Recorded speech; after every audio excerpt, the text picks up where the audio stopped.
Para nos falar agora sobre a rede integrada de serviços públicos de comunicações, toma a palavra Lino Santos, coordenador do Centro Nacional de Cibersegurança.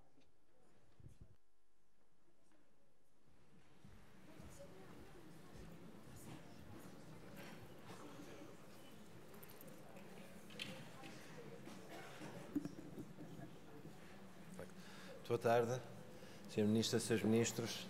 Eu, depois desta apresentação, não faço a mínima ideia como é que vou conseguir captar a atenção da plateia. Não vai ser nada fácil. Meu nome é Lino Santos, sou coordenador do Centro Nacional de Cibersegurança e venho aqui representar um grupo de trabalho que foi criado pelos Ministros da Presidência e Administração Administrativa, pelo Ministro da Educação e pelo Ministro da Ciência, Tecnologia e Ensino Superior e ainda pelo Sr. Secretário de Estado da Administração Local, para estudar e elaborar um plano para a criação e instalação de uma rede integrada de serviços públicos de comunicações para o Sistema Educativo e Científico Nacional, da promoção de uma cidadania digital inclusiva através da ligação de todas as juntas de freguesia. A base e o ponto de partida para esta integração, como é referido no despacho de nomeação do grupo, é a Rede de Ciência, Tecnologia e Sociedade. Esta rede foi criada, ou pelo menos renomeada, em 1997 pelo Sr. Ministro Mariano Gago, precisamente em cima da rede da Comunidade Científica Nacional, a RCCN da altura, e juntou-lhe, digamos, para além da comunidade servida de ensino superior e ciência, esta pequena palavra de sociedade, e é disso que voltamos a falar quando falamos de uma rede integrada de serviços partilhados de comunicações para estas áreas governativas. É juntar a ciência, a tecnologia, a educação e a cidadania digital, ou seja, a sociedade. A Rede de Ciência, Tecnologia e Sociedade presta hoje um conjunto, é operada pela FCT, pela Fundação Ciência e Tecnologia, pela Unidade de Computação Científica, e presta um conjunto de serviços de conectividade que vão desde transmissão óptica até conectividade IP, portanto Layer 3. O EduHome permite a mobilidade de alunos e professores pelos diferentes hotspots instalados nas nossas instituições de ensino superior, mas presta, para além destes serviços de conectividade, ou seja, da componente de rede mais conhecida, um conjunto de serviços de colaboração. Apresento aqui só alguns exemplos interessantes para este contexto, como o Web Conference ou o Now, uma plataforma de alojamento de conteúdos. Serviços de alojamento e de computação têm um centro de dados e têm um serviço de cloud computing para a comunidade. Serviços de conhecimento, não estão aqui referidos, mas que podem também ser usados pela comunidade educativa.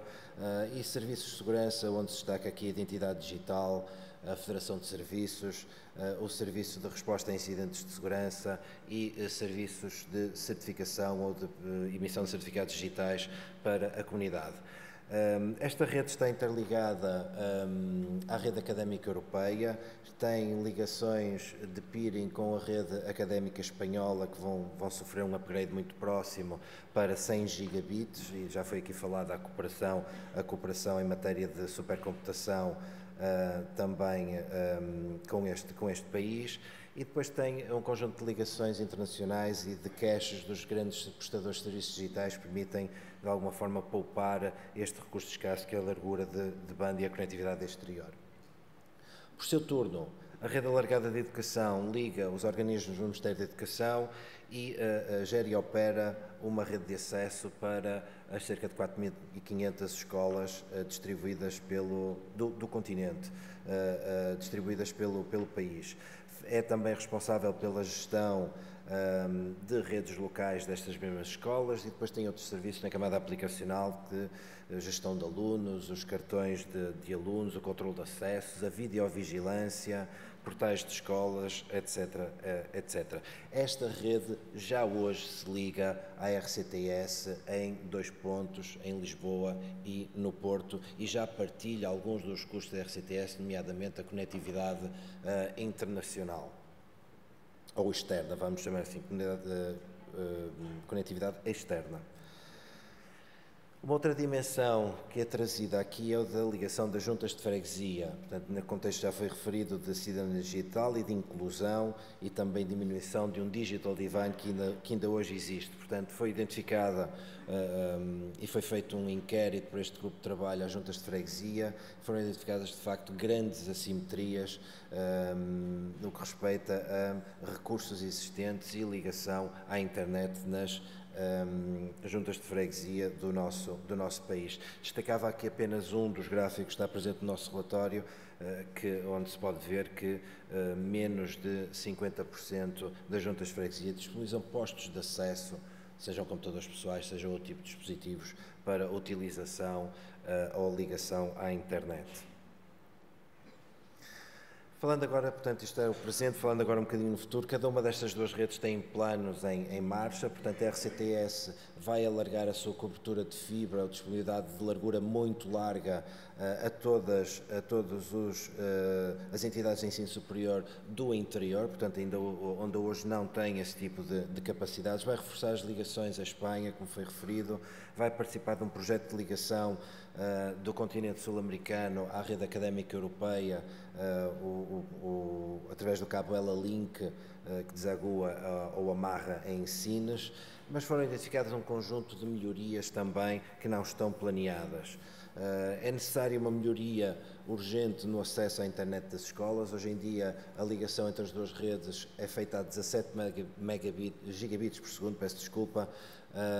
Identificamos que no mínimo deveríamos ter uma capacidade de 200 gigabits por segundo nessa ligação entre as duas redes, portanto para acesso ao exterior da rede alargada da educação e obviamente o reforço da capacidade de monitorização e segurança desta rede para lidar com esse incremento de largura de banda. Também identificamos como problema a manutenção e suporte das infraestruturas, dos equipamentos nas escolas. Portanto, o modelo atual levantou algumas questões, portanto, indisponibilidade de equipamentos, indisponibilidade de internet, e que o modelo atual, baseado numa bolsa de horas de professores dentro da escola, não será adequado para as escolas.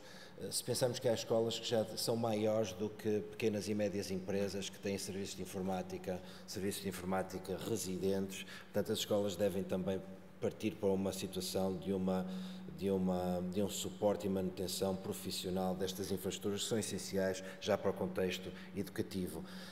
Como foi dito, um grande número de juntas de freguesia sem pontos de acesso à internet.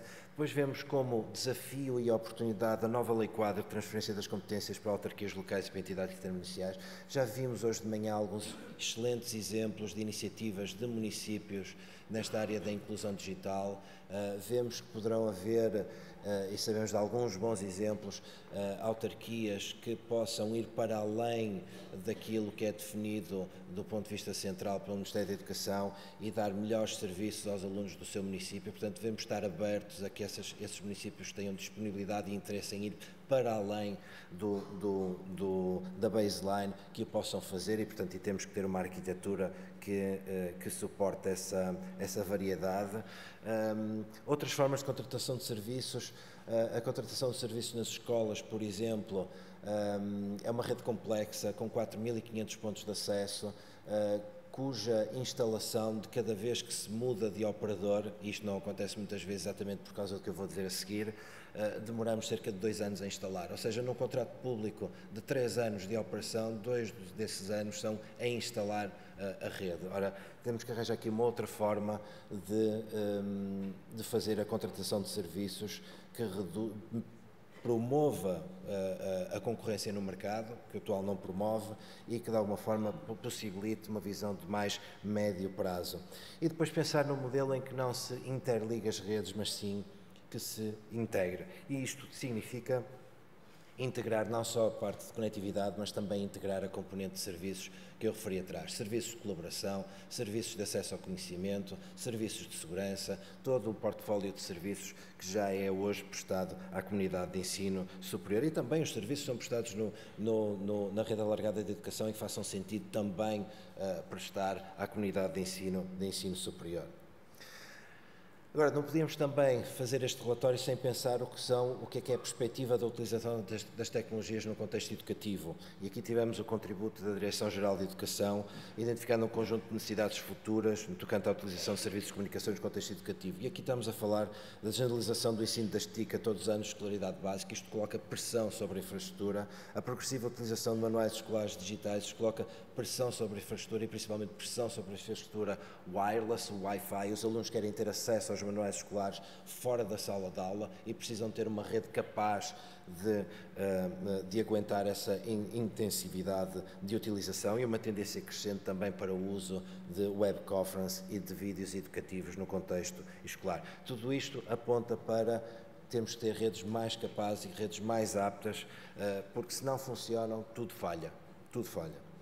E, obviamente, também, no que respeita às juntas de freguesia, a diminuição do brutal digital divide na utilização de serviços do governo eletrónico. Portanto, a ideia é dotar as juntas de freguesia de postos de acesso à internet, mas também para realizarem as atividades, alguns dos exemplos já foram aqui dados, mas também ter monitores capazes de apoiar os utilizadores mais necessitados na utilização, por exemplo, do preenchimento do IRS, na utilização da marcação de consultas no hospital. Portanto, nós temos excelentes serviços de governo eletrónico, mas infelizmente os mais velhos ou os mais necessitados ainda não os conseguem usar. Isto seriam excelentes plataformas para o fazer.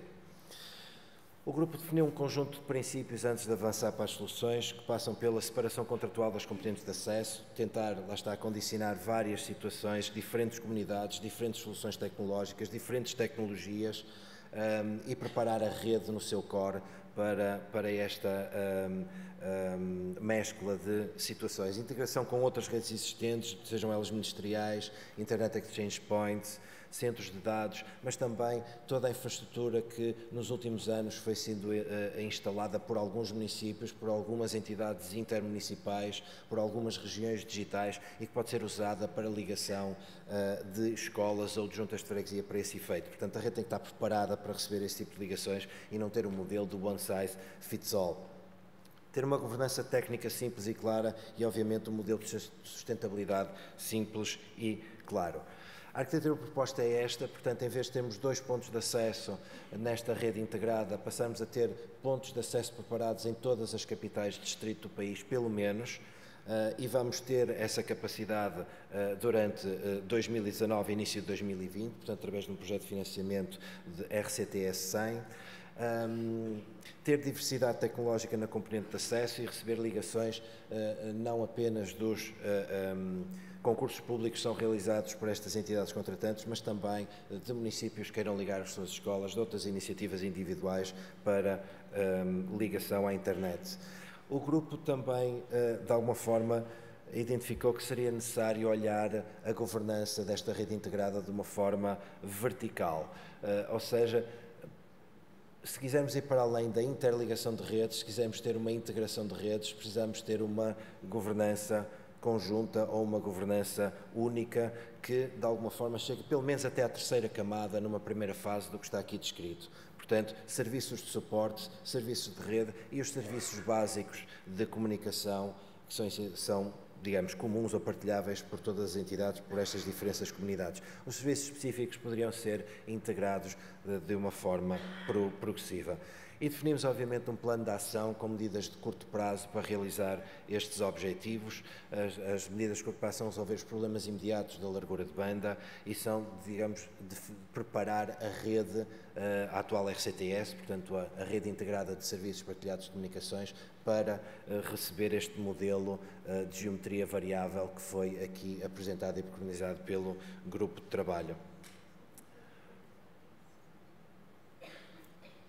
Como disse, estou aqui a representar um grupo de trabalho, não podia deixar de nomear os outros elementos que participaram na elaboração deste relatório. Muito obrigado.